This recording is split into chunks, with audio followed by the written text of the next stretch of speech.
नमः शिवाय। हरे कृष्णा। हे प्रिय भक्तों, आज त्रयोदशी तिथि है और आज गुरु प्रदोष व्रत है। गुरु प्रदोष व्रत भगवान शिव और देवी पार्वती की कृपा पाने का एक सशक्त माध्यम है।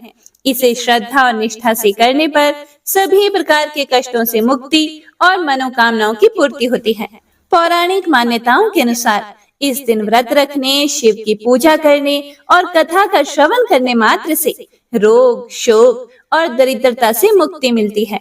जीवन में सुख, समृद्धि और सकारात्मक ऊर्जा का संचार होता है।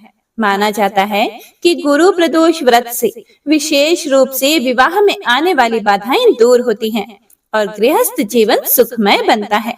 तो आइए सभी मनोकामनाओं को पूर्ण करने वाली आज की इस व्रत कथा का रसपान करते हैं। जय श्री गणेश। एक समय की बात है, विदर्भ राज्य में एक ब्राह्मणी रहती थी। वह रानी की सेवा किया करती थी और उसका पति देवव्रत राजा की सेवा किया करता था। रानी के एक पुत्र हुआ, उसका नाम धर्मगुप्त रखा गया।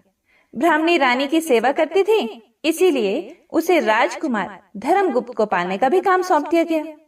ब्राह्मणी राजकुमार धर्मगुप्त से अपने पुत्र की तरह ही प्यार करती थी, अपना पुत्र ही मानती थी। राजकुमार भी ब्राह्मणी को दूसरी माँ मानते हुए पूरा आदर देता था और ब्राह्मणी को गुरु माता कहता था। क्योंकि वह राजकुमार था, इसीलिए शीघ्र ही उसे राज्य का युवराज घोषित कर दिया गया। कुछ समय बाद ब्राह्मणी ने भी एक पुत्र को जन्म दिया। उसने उसका नाम शुचिव्रत रखा। राजकुमार धर्मगुप्त शुचिव्रत को छोटे भाई की तरह ही स्नेह देता था, प्यार करता था। शुचिव्रत भी राजकुमार धर्मगुप्त को बड़े भाई का स्थान देता था, बड़े भाई की तरह ही मान देता था। ब्राह्मणी भी दोनों को समान रूप से अपना पुत्र मानती थी और दोनों पर समान रूप से ममता लुटाती थी। लेकिन राज्य का जो मंत्री था वह बहुत ही कुटिल था। उसकी राजगद्दी पर बुरी नजर थी, परंतु वह ब्राह्मण देवव्रत के कारण राजा का कुछ भी नहीं बिगाड़ पाता था। परंतु वह ब्राह्मण से नाराज रहने के कारण ब्राह्मण के हर काम में टांग अड़ाता रहता था और ब्राह्मण देवव्रत को परेशान करता रहता था, जिसके कारण ब्राह्मण और ब्राह्मणी दोनों दुखी रहते थे। एक बार शत्रु राजा ने राज्य पर आक्रमण कर दिया। मंत्री तो पहले से ही गद्दार था। जैसे ही उसको अवसर मिला, वह शत्रु से जाकर मिल गया और उसने राज्य की, सेना की सारी गुप्त जानकारियां शत्रु को दे दी, जिससे शत्रु राजा जीतते हुए राजमहल तक पहुंच गया। ब्राह्मण देवव्रत राजा की रक्षा करते हुए मारा गया, परंतु फिर भी वह राजा को बचा नहीं पाया। शत्रु राजा ने राजा और रानी को मारकर उसके राज्य पर अधिकार कर लिया। कुटिल मंत्री राजकुमार धर्मगुप्त और ब्राह्मणी को मारने के लिए ढूंढने लगा। ब्राह्मणी को जब इसकी सूचना मिली तो वह अपने बड़े पुत्र राजकुमार धर्मगुप्त और अपने छोटे बेटे शुचिव्रत को लेकर जंगल में जाकर छुप गई। घोर विपत्ति के कारण दुखी होकर वह अपनी व अपने पुत्रों की रक्षा के लिए पुत्रों को साथ में लेकर जंगल में झोंपड़ी बनाकर रहने लगी, क्योंकि अब उनके पास कुछ भी नहीं था। कभी भिक्षा मांगकर तो कभी कंदमूल फल खाकर वह अपना और पुत्रों का निर्वाह करने लगी। पास में ही शांडिल्य मुनि का एक आश्रम था। एक दिन वह अपने दोनों पुत्रों के साथ उनके आश्रम में जा पहुंची और ऋषि को दंडवत प्रणाम करके अपनी दुख भरी कथा सुनाने लगी, जिसे सुनकर मुनि को उन पर दया आ गई और उन्होंने ब्राह्मणी को 1 वर्ष तक प्रत्येक पक्ष की त्रयोदशी अर्थात प्रदोष व्रत करने को कहा। इस व्रत को करने से भगवान शंकर भोलेनाथ की तुम पर कृपा दृष्टि होगी। वह प्रसन्न होकर तुम्हारे दुख और दरिद्र को दूर करके तुम्हारे जीवन को सुखी बनाएंगे।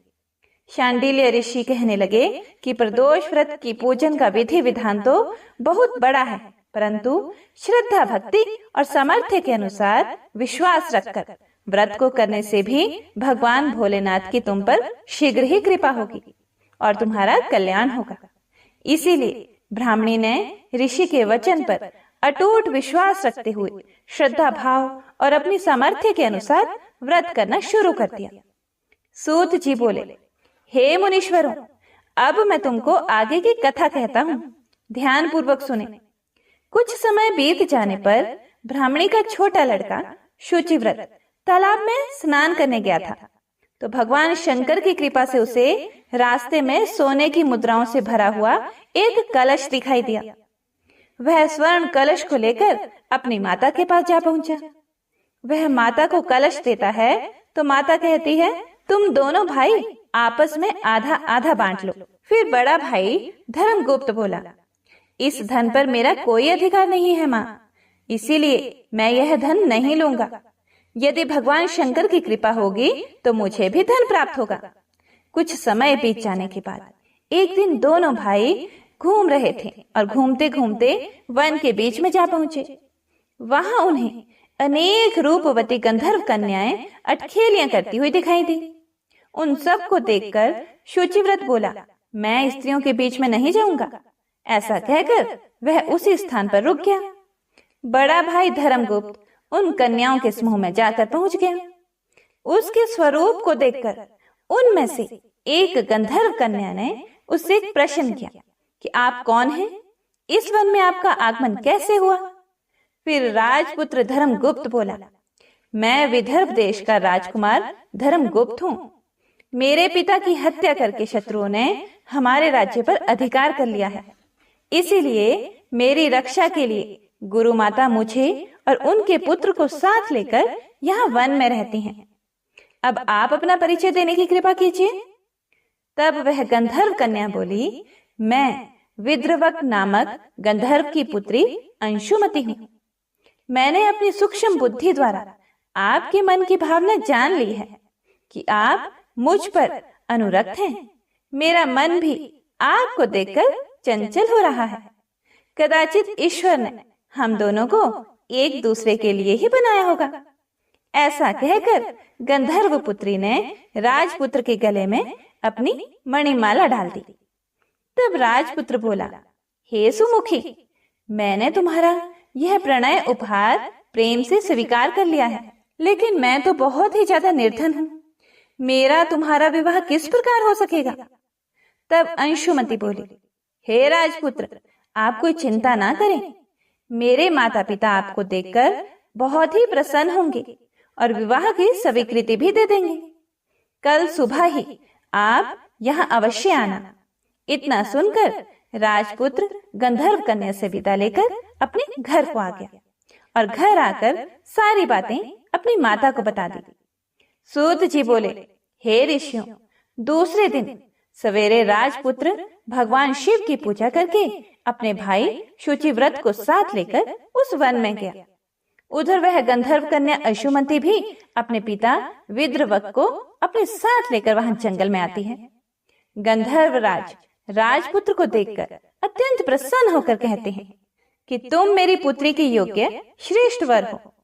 गंधर्व राज ने अपनी पुत्री का विवाह उसके साथ कर दिया और दहेज में हीरे, मोती, सोना, चांदी, हाथी, घोड़े, लाव लश्कर और अनेक दासियां दी और शत्रु को परास्त करने के लिए अपनी सेना देने का वचन भी दिया। राजकुमार धर्मगुप्त ने गंधर्व राज से सेना लेकर अपने राज्य को वापस प्राप्त करने के उद्देश्य से ब्राह्मणी और शुचिव्रत के साथ शिव जी की पूजा करके शत्रु पर आक्रमण कर दिया। शीघ्र ही उसे विजय प्राप्त हो गई और उसने शत्रु राजा और कुटिल मंत्री को मारकर अपने राज्य पर फिर से अधिकार कर लिया। गंधर्व राज ने अपना वचन पूरा करके धर्मगुप्त को विदर्भ देश का राजा बना दिया। धर्मगुप्त ने राजा बन जाने पर अपने छोटे भाई शुचिव्रत को मंत्री तथा गुरु माता को राजमाता के पद पर सुशोभित कर दिया। इस प्रकार भगवान शिव जी की कृपा से वे सभी आनंद से रहने लगे। सूत जी बोले, हे ऋषियों, जो भी स्त्री या पुरुष पूरी श्रद्धा भक्ति भाव से इस प्रदोष व्रत को करेगा तथा शिव जी का पूजन अभिषेक करेगा, रात्रि जागरण करेगा, कथा सुनेगा, महादेव जी उनके सारे कष्ट हर लेंगे और अपने लोक में अवश्य ही स्थान देंगे। हे भगवान शिव और माँ पार्वती, कथा सुनने वाले सभी शुद्धि जनों की मनोकामना पूर्ण करना। प्रेम से बोली शिव पार्वती की जय। हे प्रिय भक्तों, श्री सूत जी महाराज गुरु प्रदोष व्रत की कथा सुनाते हुए आगे बोले कि गुरु प्रदोष व्रत शत्रुओं का विनाश करने वाला माना गया है। यह अति श्रेष्ठ शत्रु विनाशक भक्ति प्रिय व्रत है। गुरुवार त्रयोदशी प्रदोष व्रत की पौराणिक कथा के अनुसार एक बार इंद्र और वृतासुर की सेना में घनघोर युद्ध हुआ। देवताओं ने दैत्य सेना को पराजित करके नष्ट भ्रष्ट कर डाला। यह देखकर वृतासुर अत्यंत क्रोधित होकर स्वयं युद्ध को तत्पर हुआ। आसुरी माया से उसने विकराल रूप धारण कर लिया। सभी देवता भयभीत होकर गुरुदेव बृहस्पति की शरण में पहुंचे। बृहस्पति महाराज बोले, पहले मैं तुम्हें वृतासुर का वास्तविक परिचय दे दूं। वृतासुर बड़ा तपस्वी और कर्मनिष्ठ है। उसने गंधमादन पर्वत पर घोर तपस्या करके शिव जी को प्रसन्न किया। पूर्व समय में वह चित्ररथ नाम का राजा था। एक बार वह अपने विमान से कैलाश पर्वत पर चला गया। वहां शिव जी के वाम अंग में माता पार्वती को विराजमान देखकर वह उपहास पूर्वक बोला कि हे प्रभु, मोह माया में फंसे होने के कारण हम स्त्रियों के वशीभूत रहते हैं, किंतु देवलोक में ऐसा दृष्टिगोचर नहीं हुआ कि स्त्री आलिंगनबद्ध होकर सभा में बैठी। चित्ररथ के यह वचन सुनकर सर्वव्यापी शिव शंकर हंसकर बोले, हे राजन, मेरा व्यवहारिक दृष्टिकोण पृथक है। मैंने मृत्युदाता कालकूट महाविष का पान किया है, फिर भी तुम साधारण जन की भांति मेरा उपहास उड़ाते हो। माता पार्वती क्रोधित होकर चित्ररथ से संबोधित हुई, अरे दुष्ट, तूने सर्वव्यापी महेश्वर के साथ ही मेरा भी उपहास उड़ाया है। इसीलिए मैं तुझे वह शिक्षा दूंगी कि फिर तू ऐसे संतों के उपहास का दुस्साहस नहीं करेगा। अब तू दैत्य स्वरूप धारण करके विमान से नीचे गिर। मैं तुझे शाप देती हूँ। जगदम्बा भवानी के अभिशाप से चित्ररथ राक्षस योनि को प्राप्त हुआ और त्वष्टा नामक ऋषि के श्रेष्ठ तप से उत्पन्न होकर वृतासुर बना। गुरुदेव बृहस्पति आगे बोले कि वृतासुर बाल्यकाल से ही शिव भक्त रहा है। इसीलिए हे इंद्र, तुम बृहस्पति प्रदोष व्रत करके शंकर भगवान को प्रसन्न करो। देवराज इंद्र ने गुरुदेव की आज्ञा का पालन करके बृहस्पति प्रदोष व्रत किया। गुरु प्रदोष व्रत के प्रताप से इंद्र ने शीघ्र ही वृतासुर पर विजय प्राप्त कर ली और देवलोक में शांति छा गई। इसीलिए प्रदोष व्रत हर शिव भक्त को अवश्य ही करना चाहिए। तो सभी भक्तजन एक बार प्रेम से बोलिए, भगवान भोलेनाथ और माता पार्वती की जय। ओम नमः शिवाय। आइए, अब जो गणेश जी की यह कहानी आपको सुनाने जा रही हूँ, इसे हर व्रत कथा में जरूर सुनना चाहिए। एक गांव में एक डोकरी रहती थी, मतलब कि एक वृद्ध औरत रहती थी। उसकी बहू थोड़ी सी पागल जैसी, बावली जैसी रहती थी। उसे भूख बिल्कुल भी सहन नहीं होती थी। वह रोज सुबह उठकर सबसे पहले खाना खाती थी, फिर दूसरे काम करती थी, जैसे झाड़ू वगैरह जो भी घर के काम होते हैं। एक दिन उनके यहाँ पूजा होनी थी और पूजा के लिए खाना बनाना था। तो वृद्धा ने सोचा कि यह तो सुबह उठकर सबसे पहले खाऊं खाऊं करेगी और सारा खाना जूठा कर देगी। तो वृद्धा ने एक उपाय सोचा।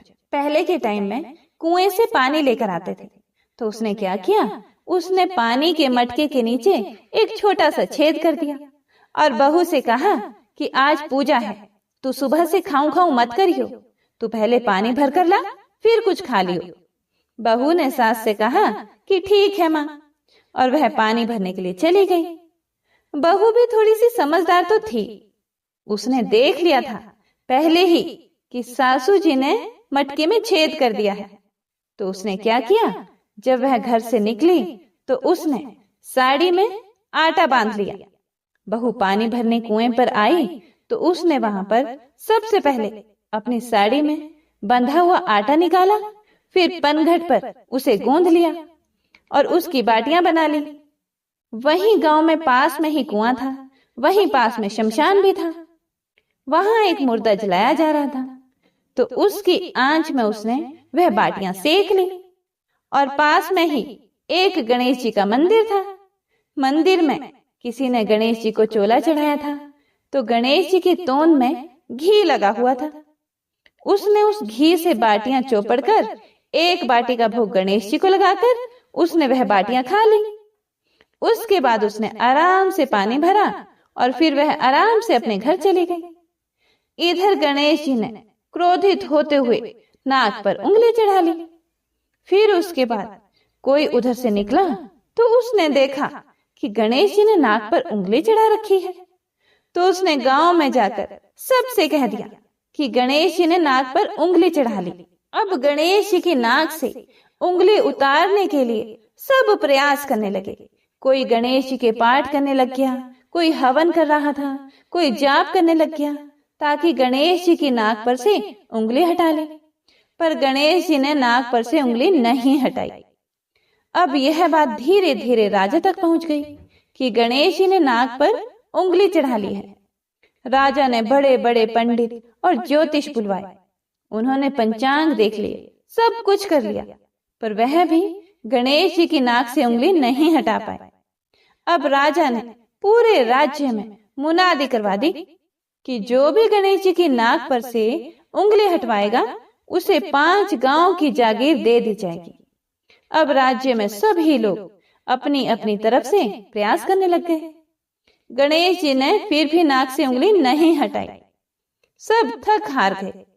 आखिर में डोकरी की बहू बोली कि माँ साहब, आप कहो तो मैं गणेश जी की नाक से उंगली हटा सकती हूँ। तो वृद्धा हंसने लगी कि बड़े बड़े पंडित और ज्योतिष गणेश जी की नाक से उंगली नहीं हटा पाए, तू हटा देगी? बावली, तू कैसे हटा देगी? तभी एक आदमी ने कहा कि एक बार इसे भी मौका दे दो, इसको भी प्रयास करने दो, इसको भी देखने दो, हो सकता है कि यह गणेश जी की नाक पर से उंगली हटा दे। फिर उन्होंने कह दिया कि चलो तू भी कर ले, एक बार कोशिश कर ले।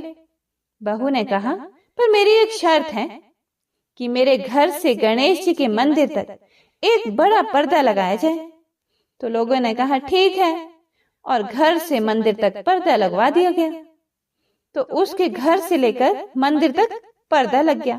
अब बहू ने क्या किया, जब वह घर से निकली तो उसने सबसे पहले अपने घाघरे में मतलब पेटीकोट में धोवना यानी कपड़े धोने का जो हथियार होता है, धोना, जिससे कपड़े कूटते हैं, छिपा कर मंदिर गई। मंदिर में ढोबना निकालकर गणेश जी से बोली, कारे कारे गणेशिया, आटो लाई तुम्हारे घर से, पनघट पर आटो ओसन के ऊनी की बाटियां बनाई, मरिया मुर्दा की आग से उन्हें सेकी, थारी तोंद में से जरा सो घी ले लियो तो तूने नाक पर उंगली चढ़ा ली। नाक पे से उंगली हटा रही हो कि नहीं? नहीं तो दूं एक धौनारी, अभी थारा टुकड़ा टुकड़ा हो जाएगा। बहू की बात सुनकर गणेश जी डर गए। उन्होंने सोचा कि ये तो बावली है, सही में मार देगी, तो क्या करूंगा, इसका तो कोई भरोसा नहीं है, सच में ही मार देगी। और गणेश जी ने फट से नाक पर से उंगली हटा ली। अब तो पूरे गांव में डोकरी की बहू की जय जयकार होने लगी कि डोकरी की बहू ने गणेश जी के नाक से उंगली हटवा दी। राजा ने अपने आदेशानुसार 5 गांव जागीर में दिए। हे गणेश जी महाराज, जैसे उस डोकरी की बहू को दिया वैसे सबको देना। कथा को सुनने वाले, सुनाने वाले और हुंकारा भरने वाले सबको देना। कथा अधूरी हो तो पूरी करना, पूरी हो तो मान करना। तो प्रेम से बोलिए गणपति महाराज की जय। हे प्रिय भक्तों, तो आइए अब सुनते हैं लप्सी और तपसी की कहानी। यह एक पौराणिक लोक कथा है। इस कथा के अनुसार एक लप्सी था तथा एक तपसी था।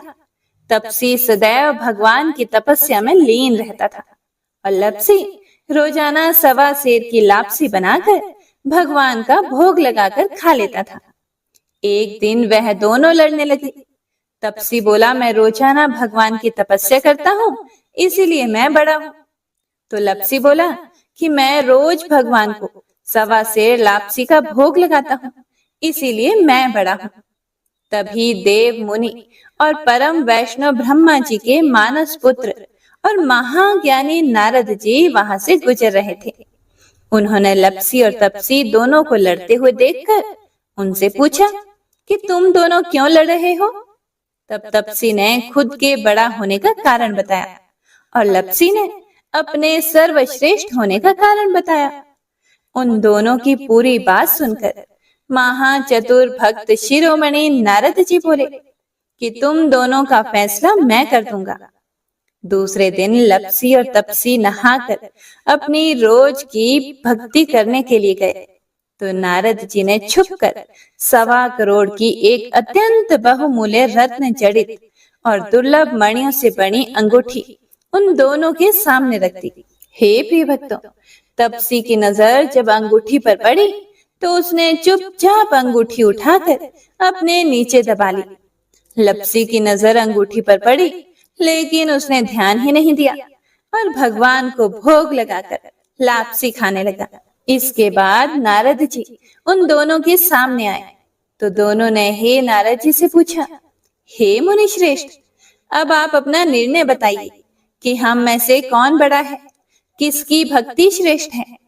तो नारद जी ने तपसी से खड़ा होने को कहा।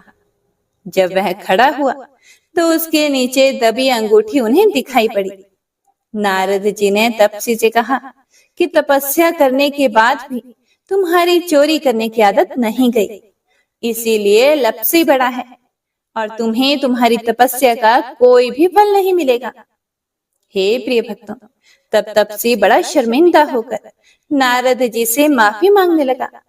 उसने नारद जी से पूछा कि मुझे मेरी तपस्या का फल कैसे मिलेगा।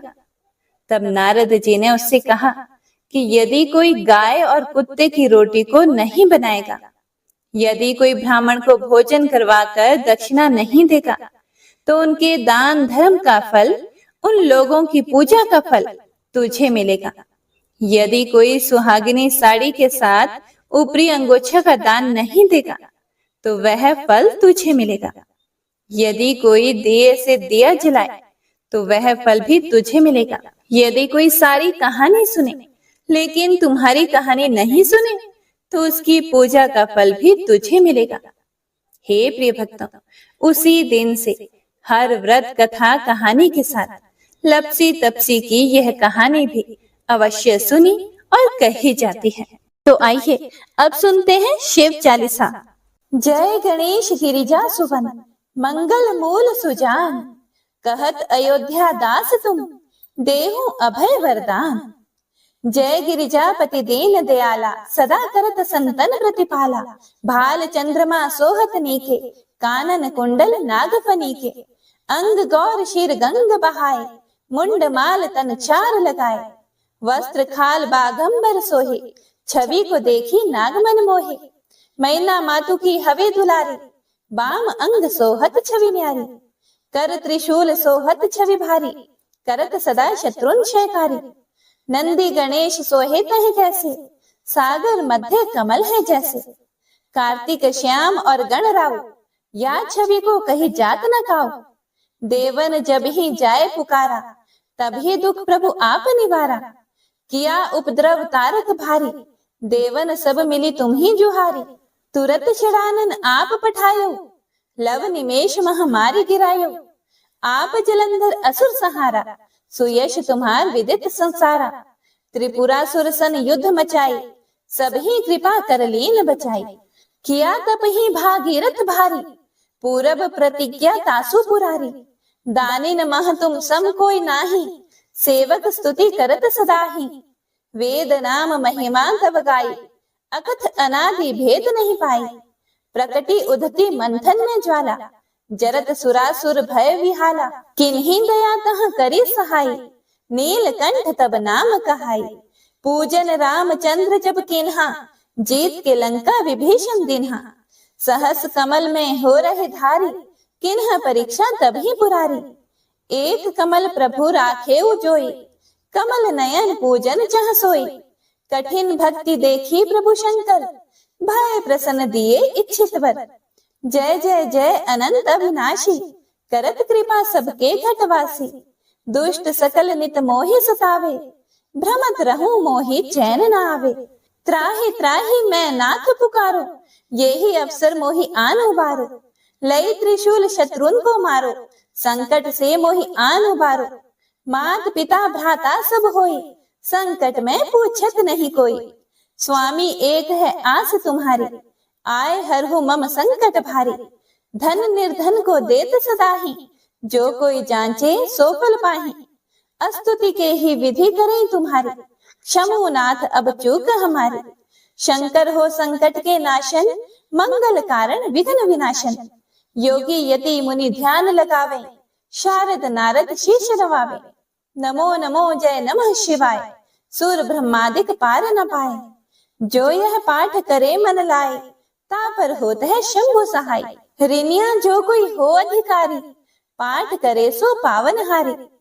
पुत्रहीन कर इच्छा जोई, निश्चय शिव प्रसाद ते ही होई। पंडित त्रयोदशी को लावे, ध्यान पूर्वक होम करावे। त्रयोदशी व्रत करे हमेशा, ताके तन नहीं रहे कलेशा। धूप दीप नैवेद्य चढ़ावे, शंकर सम्मुख पाठ सुनावे। जन्म जन्म के पाप नसावे, अंत धाम शिवपुर में पावे। कहे अयोध्या दास आस तुम्हारी, जानी सकल दुख हरहु हमारी। नित नेम कर प्रातः ही, पाठ करो चालीसा। तुम मेरी मनोकामना, पूर्ण करो जगदीश। मगसर छठी हेमंत ऋतु, संवत 64 जान। स्तुति चालीसा, शिव ही पूर्ण कील कल्याण। ओम नमः शिवाय।